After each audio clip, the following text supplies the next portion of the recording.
চোখ বন্ধ করে আপনি কতক্ষণ ফোন ব্যবহার করতে পারবেন? অন্তত ২০ বছর ধরে চোখের সাহায্য ছাড়াই ফোন ব্যবহার করছেন বাবু। ৫ ওয়াক্ত নামাজ পড়তে আযান দিতে হয়, ওই রুটিন হিসাবে আমি মোবাইলটা ব্যবহার করি। এখানে রাত্রিবেলা অ্যালার্ম দিয়ে রাখি, ৪টার সময় উঠি, অ্যালার্ম দিয়ে ওইটা গুইনা রাখছি আমি বাটন, কোন বাটন কয়টা, কোথায় কয়টা চাপ দিতে হবে। দেখে বোঝা মুশকিল চোখের সহায়তা ছাড়াই এই কাজগুলো করছেন বাবু। ৪০ বছর ধরে অন্ধ বাবুর আজান শুনলেও মুগ্ধ হবেন। আশহাদু আল্লা ইলাহা ইল্লাল্লাহ।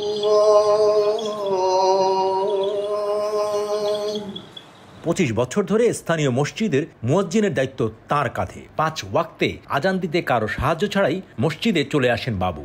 আমি এখানে ২৫ বছর যাবৎ আযান দিয়ে যাচ্ছি। আপাতত কিছু করি না, আগে তো লেখাপড়া করতাম পাটগুদাম ময়মনসিংহে, যে ব্রিজের মোড়ে হাফিজি পড়ছি। হাফিজি পড়ার পরে আর বেশি দূর মানে শেষ করতে পারি নাই, এর আগেই চলে আসছিলাম। আমার আব্বা রেলওয়ে চাকরি করতে রিটায়ার হয়ে গেছে, এখানে আর সুবিধা করতে পারি নাই, চলে আসছি। আসার পরে এখানে মসজিদে নামাজ পড়ি, আযান দিই। নিজের বলার মতো কোনো উপার্জন নেই, কিন্তু দুহাত দেখিয়ে কথাগুলো যেভাবে বলছিলেন সেটা আপনাদেরও আবেগী করবে।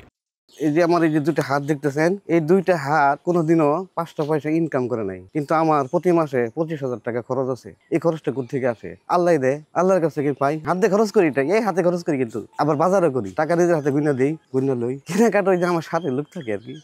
চোখ না থাকা নিয়ে কোনো আক্ষেপ নেই বাবুর, বরঞ্চ এটা তার জন্য নাকি আশীর্বাদ। কষ্ট আগে লাগতো, এখন লাগে না। এখন লাগে না তার কারণ চক্ষু, যে আমার মনে হয় যে চক্ষু দ্বারা মানুষ অনেক পাক কাজে লিপ্ত হয়। আমি সেই সমস্ত কাজ থেকে আমি বিরত আছি। আমার মনে হয় যে একটু হলেও আল্লাহর কাছে ছাড় পাবো, আমি এই জন্য আর আশা করি না, কারণ চক্ষু দিয়ে তো মানুষ দেখতেছে। সাধারণ মানুষের মতো রাতে স্বপ্ন দেখেন না তিনি। অন্ধকার যার পৃথিবী, তার পৃথিবী শুধু শব্দ আর স্পর্শের।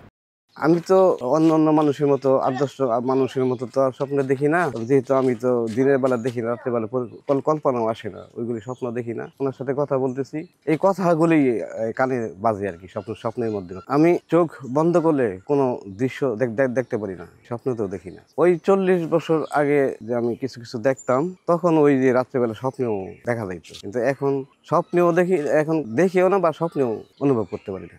বাবুর কোরআন তেলাওয়াত আর আজান নিয়ে স্থানীয়রাও বেশ অবাক। বাবু কাকা প্রায় ২০ পারার মতো হিপস করছে। ময়মনসিংহ পাটগুদাম ব্রিজের মোড় এখানে একটা মাদ্রাসা আছে, সেই মাদ্রাসা থেকে। ওনার তেলাওয়াত মাশাআল্লাহ সুন্দর, এবং আজান দিতে পারে। কারি উবাইদুল্লাহ সাহেব বিটিভিতে যে আগে আজান দিতেন, ওনার মতো করে ওনার অনেকটাই হয়, এবং আগের দিনের যে গজলগুলা আছে সেগুলাও মাশাআল্লাহ সুন্দর করে বলতে পারেন। আমরা এইভাবেই দেখতেছি ওনার এইভাবেই নিজে নিজে এইভাবে চলাফেরা করে, ছোটবেলায় দেখতেছি আমরা, ছোটবেলা থেকেই। গেল ৪০ বছরে স্থানীয় মানুষদের ভালোবাসায় সিক্ত হয়েছেন বাবু। বারবার সে কথাই বলছিলেন স্ত্রী তাকে শিশুর মতো দেখভাল করে। আমি তো চক্ষু নাই, তার কারণে যে খুব কষ্টে আছি তাও না। হাঁটাচলা করতেছি, মুড়ে যাই, আসি, বিকেলবেলা যাই, চা খাই, একজনের সাথে চলি, বন্ধু বান্ধবের সাথে চলি।